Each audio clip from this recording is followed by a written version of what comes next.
आम जीवनचर्या मध्य केतेक नीति नियम को जदि आज आम मानि चलिबा निश्चित भाव आमर जीवन समयटा सुखरे अतिवाहित हवा संगे संगे भविष्यत निश्चित भाव मंगलप्रद हेब। तेबे आम मनीष भाव जो जन्म ग्रहण करिचे प्रातः समय शଯ୍या त्याग करुचे स्नान शौचादि कर्म समापन करुचे भोजन करने समय आज्ञा खाद्य ग्रहण करुचे पुणी आज्ञा केतेबेले व्यायाम करने समय व्यायाम करुचे। तेणु आज्ञा आमर जो दैनंदिन कर्म आम करू संपादन करुचु केतेबेले खाद्य ग्रहण करवा केतेबेले व्यायाम करवा केतेबेले स्नान शौचादि कर्म समापन करवा ता सबु किछि नीति नियम आज्ञा परिचालित होउछि। तेबे आज आपण मान आगे एमती आज्ञा सुंदर कथावस्तुटे मु उपस्थापन करी निश्चित भाव आपणकर जीवनचर्या प्रति बा ये जीवन समय जदि ए नीति नियम को आपण पालन करेंगे निश्चित भाव आपण निरोग रही जीवन यापन करने संगे संगे आपणकर निश्चित भविष्यत सुखमय हेब। तेबे आपण समस्त कर्मधंदा शेष करी जेतेबेले शयन करने को जाउचंती केतेक आज्ञा कौटी शयन करुचंती केही कथा को आज्ञा विचार को आणुना कौ समय रे केमिति भाव शयन कले आपणकर कौ सुफल बा कुफल प्राप्ति हब शुभ फल प्राप्ति हब कि अशुभ फल प्राप्ति हेब निश्चित भाव यही जीवनचर्या बा आमर जीवनचर्या मध्य साधु सन्थ मानकर जो महत्ववाणी प्रतिपादन करिचंती सेथि मध्यरु आपण मानक आगरे मु परिप्रकाश करूछि महात्मा मानकर वाणी। तेबे गोटे कथा मु आपण मानक स्मरण कराई देबी आज्ञा आपण जेतेबेले शଯ୍या को जाउचंती समस्त कर्म धंदा शेष करी जेतेबेले निद्रा जाउचंती कौ दिग को मस्तक करी आपण शयन कले निश्चित भाव आपणकर शुभ फल हेब कि अशुभ फल हेब। आपण शयन करिला परे केतेबेले आज्ञा दुस्वप्न देखुचंती केतेबेले आज्ञा सुख स्वप्न देखुचंती तार कारण कौन कौ दिग को आज्ञा मुंड करी शोइले कौ फल प्राप्त हुए निश्चित भाव जानिबा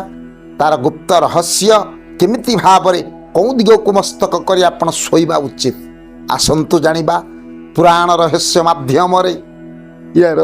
सुंदर कथावस्तु मु आपण मान को आगे उपस्थापन करी। शास्त्र प्रमाण देइचंती आपण जेतेबेले शଯ୍या को जाउचंती जदि आपण दक्षिण दिग को मस्तक करी आया शयन करुचंती बा शोउचंती कौ प्रकार फल प्राप्ति हब निश्चित भाव जानिबा जदि दक्षिण दिग को मस्तक करी आपण शोउचंती चिंता करिवार नाही आपण निश्चित भाव सुस्थता पाइबे रोगग्रस्त हेबे नाही। आपण माने जानिचंती आज संसार रे अनेक आज्ञा अनेक प्रकार दुसाध्य रोग रे पीड़ित होउचंती अल्पायु हो जाउचंती धीरे धीरे परमायु आज्ञा ह्रास पाउछि किंतु आपण एतिकी नियम को मानिबे जो दक्षिण दिग को मस्तक करी आपण शयन करिवे निश्चित भाव सुस्थ रहिबा संगे संगे शरीर रे शक्ति जागृत हेबो एवं दीर्घायुष आपणकर आयुष निश्चित दीर्घ हम आयुष बढ़िबो एथिरे संदेह नाही एवं समस्त प्रकार अप्राप्त वस्तु मध्य प्राप्त हबार यथेष्ट संभावना आपणक निकट रही सुस्थता पाइबा संगे संगे शरीर पुष्ट हब एवं दीर्घायु आपण हेबे एवं शरीर शक्ति प्रकाशित हेब एवं किछि निश्चित भाव महत्व द्रव्य बा अप्राप्त वस्तु मध्य आपण प्राप्त हो पारती एथिरे मात्र संदेह नाही। तेणु शयन करने समय ये हूँ दक्षिण दिगर महात्म्य दक्षिण दिग को आपण जदि मस्तक करी शोचंती निश्चित भाव यही प्रकार फल आपण प्राप्त हेबे। तेबे आज्ञा कही कही ये दक्षिण पूर्व पश्चिम ये कथा को विचार न करी कही आज्ञा उत्तर को मध्य मस्तक करी शोई थांती आमर पूर्व पीढ़ी माने हमको सूचई थांती केते तर बाबूरे उत्तर दिग को मथा करी शोइबा उचित नुह। तेबे ये उत्तर दिग को जदि मस्तक करी आमे शोई थाउ तेबे आम प्रति शुभ फल ना अशुभ फल प्राप्त हेब आसंतु जानिबा प्रकृत रे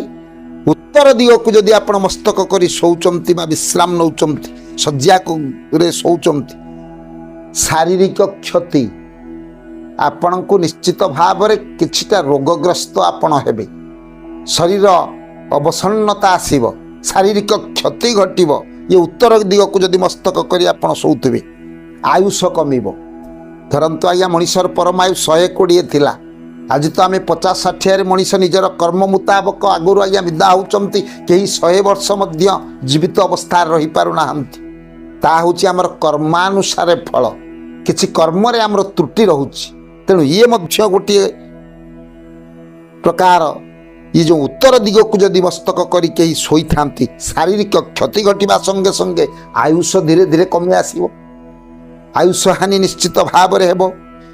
एवं सुविधा वस्तु आपन जो प्रकार चल प्रचार कर सुविधा आपन प्राप्त होते विभिन्न प्रकार असुविधार सम्मुखीन आपन हेबे तेणु विभिन्न प्रकार कुफल मध्य आपण को प्राप्ति हेब तेणु आपण माने सावधानता अवलंबन करिवे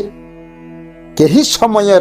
आज्ञा शज्या को जीवा समय रे हो बा जे कोनोसी समय रे आपण उत्तर दिग को मस्तक करी केबे सोइबार अभ्यास आपण करिवे ना जदि ए प्रकार स्थल विशेष स्थान विशेष स्थानर अभाव हेतु आपण जदिओ ये प्रकार शयन करूथांती उत्तर दिग को मस्तक करी शोथांती निश्चित प्रकार आपणक प्रति कुफल पड़िबो आयुष कमिब विभिन्न प्रकार समस्या सम्मुखीन आपण हेबे असुविधार सम्मुखीन हेबे शारीरिक क्षति घटिब एथिरे तिले मात्र संदेह नाई तेणु सावधानता अवलंबन करी आपण केबे उत्तर दिग को मस्तक करी शोइबे ना तेणु आउ गोटे कथा होची आज्ञा पश्चिम दिग कई विचार करती पूर्व को तो ये सुविधा नहीं तेणु एठी पश्चिम दिग को मथा कर शोवा भली समय अच्छी तेणु पश्चिम दिग को शोले उत्तर दिगटा हूँ अशुभ फल प्राप्त हो पश्चिम दिग को मस्तक कर शोले आज्ञा कौ फल मिल कौन कुफल मिल ना सुफल मिल निश्चित भाव में जाना आज्ञा पश्चिम दिग को जदि आप मस्तक कर शोचंती अशांतिर वातावरण आपण निकट को आसब आपण शांति दिन गुड़िक आपणकर अतिवाहित होता स्थले एमती आज्ञा विभिन्न प्रकार समस्या आपण निकट में पहुँचब अशांतर वातावरण अशांति देखादेव आपण मान निकट में निश्चित भाव में आपणकर चिंता बढ़ कथार अच्छे आज्ञा चिंता खाए गंडी लुण खाए हांडी तेणु प्रकृत में आपणकर अजथा चिंता आपण अंतर मध्य को आसब ना नथिबा चिंता जाग्रत हेब एवं खराब स्वप्न देखिबार यथेष्ट संभावना अच्छी पश्चिम दिग को जदि आप मस्तक कर शोथे दुस्वप्न देखिए खराब स्वप्न देखा संगे संगे आपणकर अशांति आपण निकट को आसब एवं चिंता बढ़ खराब दुस्वप्न देखिए तेणु एप्रति आप सचेतन हेबे चेष्टा करेंगे आज्ञा कौन प्रकार जमी आज्ञा पश्चिम दिग को मस्तक कर आप शोबे ना एप्रति आप सचेतन नहेले निश्चित भाव में आपण शरीर प्रति क्षतिकारक क्षति समय आसी पहुँचब ये आज्ञा तीन दिग कथा आपण मान आगे परिप्रकाश कली एणिकी आज्ञा शेष दिग बा चतुर्थ दिग जो पूर्व दिग ये पूर्व दिग को जदि आप मस्तक कर शोचंती आपण निकट में कौ प्रकार शुभ फल मिल ना अशुभ फल मिल भल समय आसब बा खराब समय आसब ये कथा निश्चित आम जानिबा पूर्व दिगर महात्म्यटा आज्ञा कौन ना जदि पूर्व दिग को आप मस्तक कर शोचंती आपणकर शिक्षा ज्ञान उदय हब शिक्षा बढ़ी बढ़िका चलो आपणकर शिक्षा क्षेत्र में निश्चित भाव में आपण आगुआ हेबे संपत्ति बढ़िब धनर प्राचुर्य आपण निकट को आसब धन रत्न ऐश्वर्यर अधिकारी आपण हेबे एवं आयुष वृद्धि हम जदि पूर्व दिग को आप मस्तक कर शोचंती निश्चित भाव में आपणकर आयुष बढ़िब एवं बुद्धि आपण बुद्धिमता हेबे विभिन्न प्रकार स्थिर बुद्धि हवा संगे संगे आपणकर बुद्धि मध्य विकास घटिब शिक्षा रे आगुआ हेबे संपत्तिवान आपण हेबे धनरत्न ऐश्वर्यर अधिकारी हेबे आयुष वृद्धि हेबो तेणु चारि दिग को आपण विचार करी देखंतु प्रकृत में जदि पूर्व दिग होची सर्वश्रेष्ठ दिग जो दिग को आपण मस्तक करी जदि सज्जा जाउचंती बा शयन करूचंती निश्चित भाव में अमृत फल प्राप्ति हेबो आपण शुभ फल प्राप्त हेबो तिरे मात्र संदेह ना ଏବଂ ଅନ୍ୟ ଦିଗଟି ହେଉଛି ଆଜ୍ଞା ଦକ୍ଷିଣ ଦିଗ। ଯଦି ଦକ୍ଷିଣ ଦିଗକୁ ମଧ୍ୟ ଆପଣ ମସ୍ତକ କରି ଶୋଉଛନ୍ତି, ସୁସ୍ଥତା ଆସିବ। ଶରୀର ସୁସ୍ଥ ହେବା ସଙ୍ଗେ ସଙ୍ଗେ ଶକ୍ତି ଆସିବ ଶରୀରକୁ, ଦୀର୍ଘାୟୁ ଆପଣ ହେବେ ଏବଂ ବିଭିନ୍ନ ପ୍ରକାର ଅର୍ଥ ପ୍ରାପ୍ତିର ସମ୍ଭାବନା ମଧ୍ୟ ରହିଛି। ଏବଂ ଉତ୍ତର ଦିଗକୁ ଯଦି ମସ୍ତକ କରି ଶୋଉଛନ୍ତି ଆଜ୍ଞା, ବିଭିନ୍ନ ପ୍ରକାର ଅଶୁଭ ଫଳ ଆପଣ ପ୍ରାପ୍ତ ହେବେ। ଏବଂ ପଶ୍ଚିମ ଦିଗକୁ ମଧ୍ୟ ମୁଣ୍ଡ କରି ଆପଣ ଯଦି ଶୋଉଛନ୍ତି, ନିଶ୍ଚିତ ଭାବରେ ସେତେଟା ଶୁଭ ଫଳ ଆପଣ ପ୍ରାପ୍ତ ହେବେ ନା, ଦୁଃସ୍ୱପ୍ନ ହେବାର ସମ୍ଭାବନା ଅଛି। ତେଣୁ ଆପଣଙ୍କର ଦିନଚର୍ଯ୍ୟା ମଧ୍ୟରେ ଆପଣ ଯେତେବେଳେ ନିଦ୍ରା ଯାଉଛନ୍ତି ବା ଶୟନ କରୁଛନ୍ତି, କେମିତି ଭାବରେ କେଉଁ ଦିଗକୁ ମସ୍ତକ କରି ଶୋଇଲେ ଆପଣଙ୍କ ଶରୀର ପ୍ରତି ଶୁଭ ଫଳ ପ୍ରାପ୍ତ ହେବ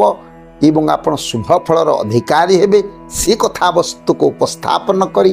ଆଜି ସ୍ୱଳ୍ପ ସମୟର କଥାବସ୍ତୁକୁ ମୁଁ ବିଶ୍ରାମ ଦେଉଛି। ପରବର୍ତ୍ତୀ ଅଧ୍ୟାୟରେ ଆଉ ଗୋଟିଏ ସୁନ୍ଦର କଥାବସ୍ତୁ ନେଇ ଆପଣମାନଙ୍କ ଆଗରେ ମୁଁ ଉପସ୍ଥାପନ କରି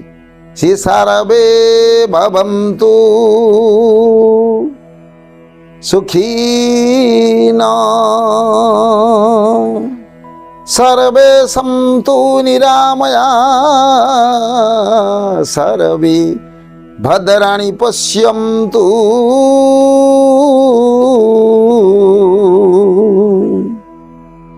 मा कश्चित् दुःखभाग् भवेत्। ओम शान्ति ओम शान्ति ओम शान्ति।